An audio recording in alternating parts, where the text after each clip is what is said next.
Happy Halloween, boss, it's TVB. And you probably know that I was pink guy for Halloween this year if you see my Suburbicon review. Hopefully I'll be able to put these videos up on my Twitter page or my Facebook page perhaps. But like I filmed myself running up to the Carl's Jr. at my food court today at school, just screaming, "Hamburger please! Can I have hamburger please? Oh, I'm so fat! Hamburger please!" But unfortunately my phone cannot like send videos to my email. I can use my computer that are bigger than 20 megabytes. Samsung. But anyway, here I am to rank all the films I saw in October 2017 from worst to best. Another one of these monthly videos that I make here on YouTube. And yeah, like this, like I definitely missed a lot of movies this October. I feel like there's a lot that came out that I just decided not to see, which makes sense. You only have time for so many movies, and money is tight and whatnot. But yeah, the 4 films I did see this October will definitely be counted. Keep in mind, this ranking is my opinion, and again, based from what I've seen. So without further ado, let's get to it. The worst movie I saw this October is The Snowman. Okay, I honestly don't hate this movie as much as everyone else does, but my goodness, what a disappointment. Like, seriously, Michael Fassbender, he's a talented actor, but he has one facial expression the entire movie. And, like, the acting is wooden, and it's supposed to be like, it's like they market it as a horror movie, but the film is actually supposed to be a thriller, but it's just not that thrilling. And it wasn't that scary, and it wasn't even that many scenes that tried to scare me or thrill me to begin with. And yeah, this movie takes place in Norway. They have horrible Norwegian accents. I'm sorry. And like, this film, I think one of the reasons why it just wasn't that scary is because the audience knows way too much more than the characters do. Like, I remember learning about this kind of irony in English class, like in, I guess, like 7th or 8th grade. I forget what it's called, but it's like kind of irony where like the audience knows more than the characters do. Yeah, this film was way too reliant on that. I've seen it work well before, but it did not work well for this film because it was just way too much of it. And yeah, Snowman, it was just like, it could have been better. And I kind of want to read the book now because I do need to read more. And like, you know, the book is always better than the movie. So hopefully, like, for those of you who've read the book, like, what do you think of this film? Like, what do you think of the book, perhaps? Like, I would like to learn more. And like, this film, it could have been so much better. But it just like, it was such a weak delivery. I was just like, oh my god, the disappointment. But yeah, Snowman, worst movie of the month, definitely. I'm pretty sure there could be worse, but like, yeah, it could have been better. Well, a lot better, that is. Anyway, next film on this list is a film I just saw, Suburbicon. I don't really, like, yeah, just because I'm saying it's the second worst doesn't mean it's bad. I actually didn't mind this film. It's gotten really bad reviews from critics, but I saw it and I liked it. I mean, George Clooney's direction, I thought like, and the Coen brothers wrote it. I mean, there's a lot of talented people went into this movie. Like Matt Damon's good in this film. So is Oscar Isaac. I call him Isaac Newton in my review. I can't believe I did that. But yeah, the performances are solid in Suburbicon. Like, yeah, again, the one issue I definitely agree with is that it tries being too much at once. You know, it was supposed to be like a satire and a racial commentary and a thriller or a crime investigation. You know, just all these like things happening at once. You know, it's supposed to be a period piece in the 50s or 60s.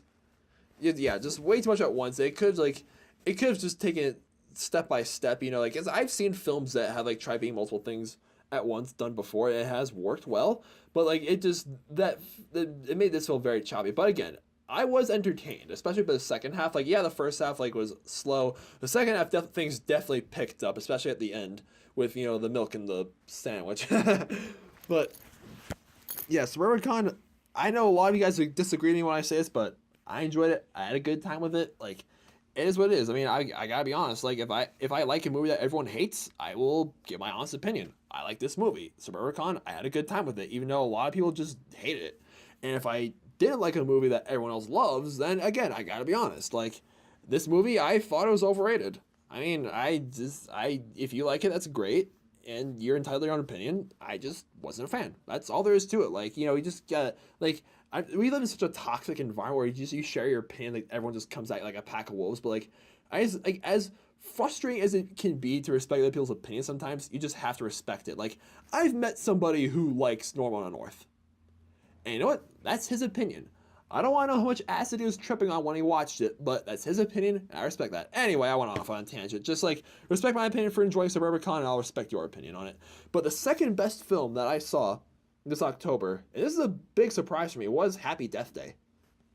I'm gonna be honest, I was expecting this movie to be absolute trash. Just the trailers made it look like a really campy, stupid, like, horror movie that just wasn't trying to be scary at all. It was just like, oh, whatever, it just looks like a trashy horror movie. Just watch. I just decided to see it anyway. Just, like, my intention was to see it just to see how bad it was, when I actually turned out having a good time with it. Like, Jessica Roth, like, she nails this role, and she, like, definitely carries this film. And yeah, they even make a Groundhog Day reference at the end of the film, like how this film, you know, she lives the same day over and over and over again. Like, that premise has been done before, but it was done in a clever and unique, like, method of, you know, like, basically being Scream meets Groundhog Day. That's the best way I can describe it. And it's, like, the whole mystery and how she, like, figures out who her killer is and, like, what she can do to, like, get this curse off of her. Like, yeah, that was cool as well. And, just, like, this film, it definitely succeeded in making me laugh at some scenes. And again, that's thanks to Jessica Roth carrying this film. She was just a great part. She was just such a great addition to it. And yeah, just it was a good time. Like, I gotta be honest. It was, if, like, I don't think schmoes know Jeremy Johns do this anymore, but, like, the U Review Awards, like, if they had to pick, if they still did that, if there was, like, you know, the whole surprise it didn't suck category, I think this film would definitely be a contender for that spot. I do believe that, because I did like this film quite a bit, and I had a fun time with it. You know, it was funny, it was entertaining, it was, you know, it was gripping at scenes, and, like, yeah, again, Jessica Roth just nailed the role. And yeah, just, okay, got off on a tangent now. This was just a good movie to watch. Again, like, it still is a campy horror movie. Like, I'm not gonna lie. Like, just watch it. Don't expect a whole lot out of it. Like, don't expect, like, a grand cinematic experience where you're gonna be blown away. Like, no, it's Happy Death Day. Like, it still is a campy horror movie. Just, it's not as bad as I thought it was gonna be. And yeah, it definitely deserves second best movie of the month. Which leads to the final film on this list. The best movie I saw in October 2017 is, yeah, Blade Runner 2049. I probably would have liked this film more if I saw the first Blade Runner, which I still have yet to do. Please forgive me. But, like, I think I will watch Blade Runner the original Blade Runner from 1982, and then rewatch 2049 and just actually, like, think even highly of it. You know, just, like, I gave it a 7 out of 10 stars in my review. Maybe I'll give it an 8 or a 9 out of 10 stars if I watched the original before rewatching 2049. I really should do that. In 2049, like, I was really surprised by this. This film actually didn't do that well at the box office, which is funny because the original Blade Runner didn't do that well at the box office either, and both were, like, praised by the critics. Like, yeah, this film is a visual feast for your eyes and your ears. The sound effects are great too, and the performances are all solid. And yeah, the direction from Denis Villeneuve was, like, spot on. And yeah, it is very long and it drags out a lot. Like, it didn't need to be almost 3 hours long. Like, that was, yeah, I admit that was excessive.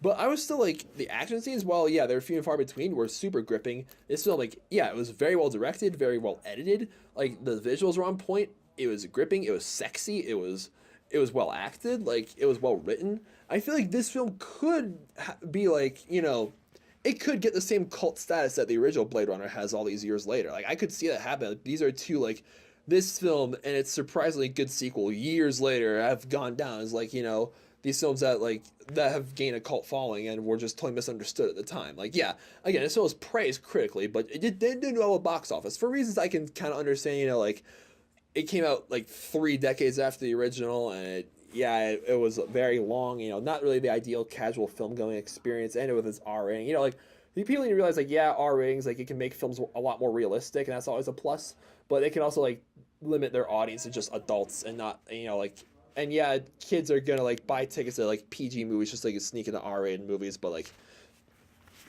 but yeah, like, that happens. I did that when I was, before I turned 17. Good times. But yeah, Blade Runner 2049 is my pick for best film of this month, and I would recommend giving it a watch, especially since, you know, it didn't do it well and it deserves more attention. But yeah, thank you guys for watching. I hope you guys are having a fantastic Halloween. And if you want to see more videos like this where I rank all the films I saw in a certain month from worst to best, give this video a thumbs up, please. And yeah, subscribe to my channel. Happy Halloween. Laugh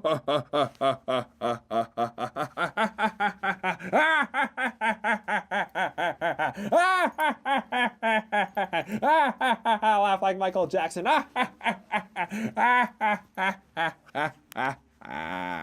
Someone just comment spoopy in the comments, please.